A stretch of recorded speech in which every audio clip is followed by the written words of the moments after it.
They fought with samurai swords against machine guns. They starved rather than surrender. Some were ordered to eat the flesh of their enemies. This is the truth about Japan's most feared soldiers that no textbook will teach you. The unyielding warriors. The untold story of Japan's soldiers in World War II. The Pacific theater of World War II witnessed some of the most brutal, fanatical, and extraordinary military campaigns in history, fought by soldiers who defied all Western expectations of warfare.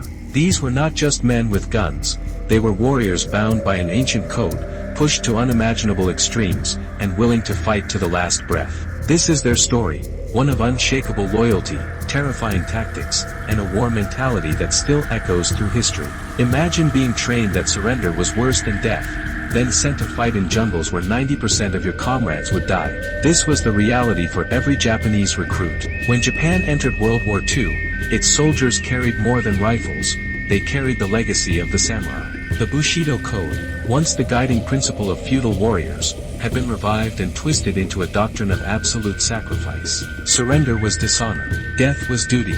One weapon terrified Allied troops more than any tank or plane, the screaming human wave coming at them through the smoke. But what really drove men to certain death? Against machine guns and artillery, Japanese soldiers often charged in mass formations, screaming, "Tenno Hika Banzai." Long live the Emperor. To Allied troops, these suicidal assaults were both horrifying and baffling. No retreat, no surrender.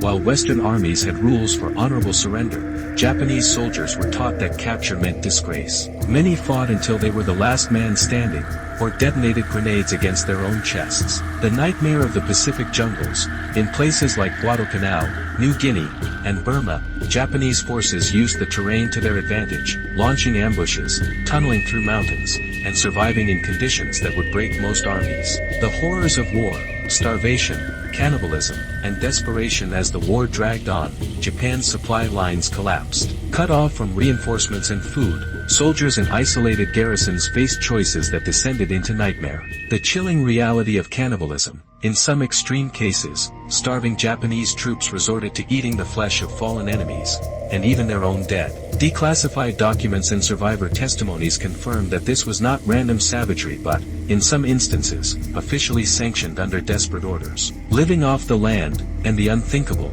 stranded in jungles without supplies, soldiers ate snakes, insects, and tree bark. Some held out for years, unaware the war had ended. The last holdouts, men like Hiro Onoda, continued fighting in the Philippines until 1974, refusing to believe Japan had surrendered. Their loyalty was absolute, even in the face of impossible odds. They weren't mindless fanatics. These were university students, artists, fathers. Their final letters home reveal the shocking truth behind the suicide squads. Kamikaze, the divine wind. By 1944, Japan was losing.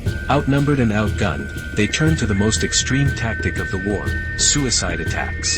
The birth of the kamikaze, named after the divine wind that once saved Japan from Mongol invasion, these pilots flew planes packed with explosives directly into Allied ships. Not just planes, suicide submarines, boats, and even soldiers with explosives, the Kaiten, human torpedoes, and Fukuryu, divers with pole-mounted mines, showed Japan's willingness to turn men into weapons. The psychology behind the sacrifice. Were these men brainwashed, devoted, or simply out of options? Letters from kamikaze pilots reveal a mix of patriotism, fear, and heartbreaking resignation. The legacy of Japan's World War II soldiers. When the war ended, the world struggled to understand the mentality of Japan's fighters. To some, they were fanatics. To others, the ultimate warriors. Prisoners of war, the rare few who surrendered. Those captured faced shame back home, often branded as traitors. Post-war reckoning. Many former soldiers struggled with guilt, trauma, and the realization that their sacrifices might have been in vain. A culture still wrestling with the past, Japan's wartime actions remain controversial, but the sheer determination of its soldiers cannot be denied. Final thought: what would you have done?